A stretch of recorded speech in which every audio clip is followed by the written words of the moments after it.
Yo, what's up guys? It's Theslykrow. How y'all feeling? Hope you're doing good. And let's talk about the new hotness, the Switch deck, which has gotten the internet in a huge buzz right now as everybody been hyping up this joint.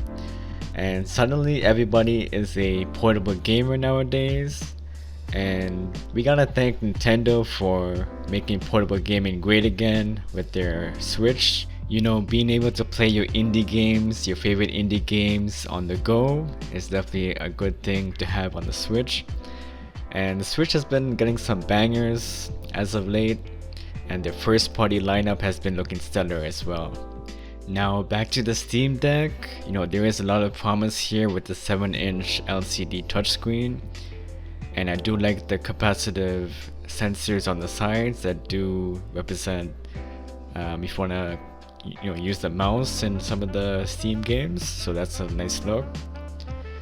But I gotta admit, bro, like this joint looking hella chunky, and if you look at some of these guys holding this product in the hand, it looks really uncomfortable, and I'm not sure if this is gonna be a product that you're gonna use for longer play sessions.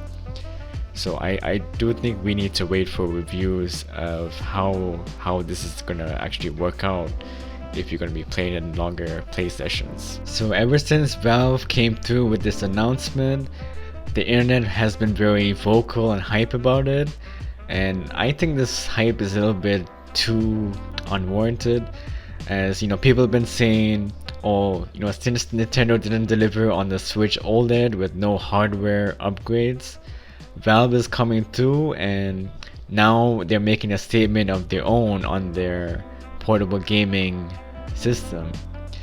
And so they're like, oh, here's your Switch Pro, right here. And honestly, I think that's a little bit overtuned, but let's take a moment and appreciate some of these memes that people have been making. And I'll get back to this argument as to why I think that the Steam Deck will not kill the Nintendo Switch. Alright, so we have Duke Nukem here, and if you remember, Duke Nukem used to be on the MS-DOS back in the day. Back in 1996, the old classic Windows operating system. And so we have the meme here. It's time for me to pretend gaming laptops don't exist.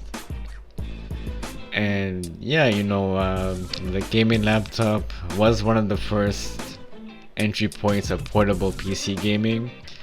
Then they came out with the Win GPD systems, and those were hella expensive, but they tried to do the same thing as what we're seeing here, but at a much higher price point.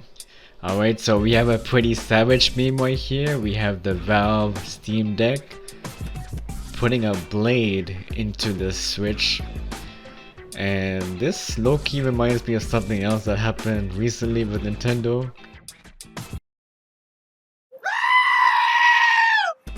And so he says, your services are no longer required. And so we have here the Switch Lite, the OG Switch. And the behemoth in the back, we got the Steam Deck. And that dude looking hella big, bro. That dude looking hella big. And yeah, is bigger always better?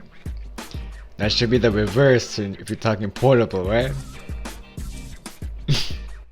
Okay, moving on here, we have another one. So we got the Sega Game Gear, and it says this is gonna be the Game Boy killer. We got the PSP saying this is going to be the DS killer. And honestly, like, the PSP had a dope lineup, so I'll give them that. I'll give Sony that credit. Then we got PS Vita. This is going to be the 3DS killer. And we have the Steam Deck. This is going to be the Switch killer. And honestly, I'm just going to get into it right here. I'm just going to speak my mind on why this is not going to be the Switch killer, so let's get right into that. Alright, so let's go ahead and start with the price argument. And Valve is taking a loss on the $399 model, the SKU with the 64GB version. but this is with eMCC memory. So this is definitely slower than the NVMe drive. And honestly, with the 64 gigs, like, you can probably fit one AAA game on there to play on the go. It's not a lot of space you're looking at, and also keep in mind that with the expandable storage with the SD card, like the SD card sometimes is way slower than the hard drive speed.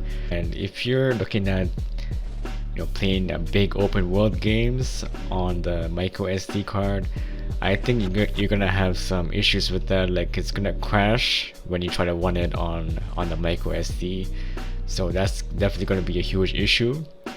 And so we also have the $529 model for the 256 gigabyte version, and it does come with NVMe storage.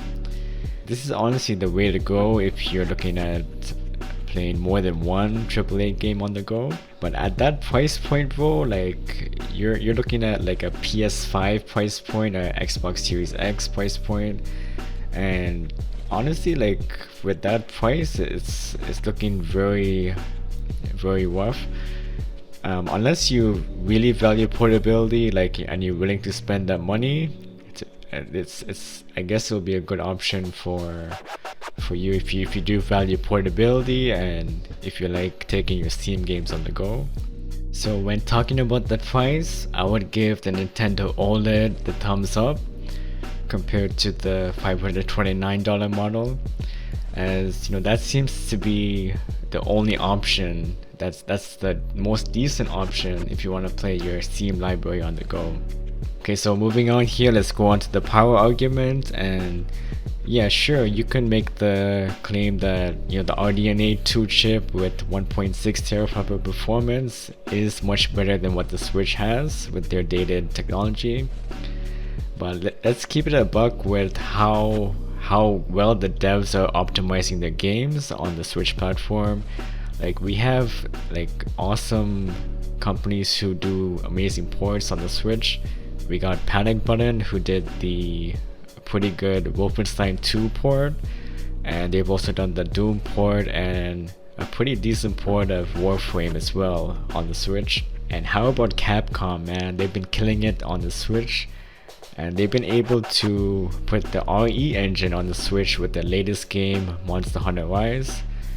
And so we're starting to see developers make the most use of the Switch hardware, and they are looking pretty good on what the Switch has at the moment. Let's move on to the exclusives, and like, without a doubt, like, the Switch is definitely killing it with the exclusives. In 2019 they just brought out so many bangers, and they have a really good lineup at this point. And the thing with the Steam Deck is, are you really going to be playing PC exclusives on a handheld like that? Like, keep in mind that many of these PC exclusives are top-down games. So are you really going to be playing a game like Divinity Original Sin on a small-ass screen like that? Like, it really doesn't seem feasible in my opinion if you're trying to read the text dialogue and progress to the story on a small screen like that. So I don't really see playing top-down games on the Steam Deck like that. But you can make the argument that with emulation you can emulate any of the Nintendo games, but I don't condone emulation. I think it is piracy. But you can do whatever you want on the Steam Deck, so that's up to you. But for me, I don't condone emulation. So yo, what are your thoughts on this? Is the Steam Deck a Switch killer? Let me know in the comments below. And if you walk with your boy, hit the like, hit the subscribe, and I'll catch y'all later. Peace.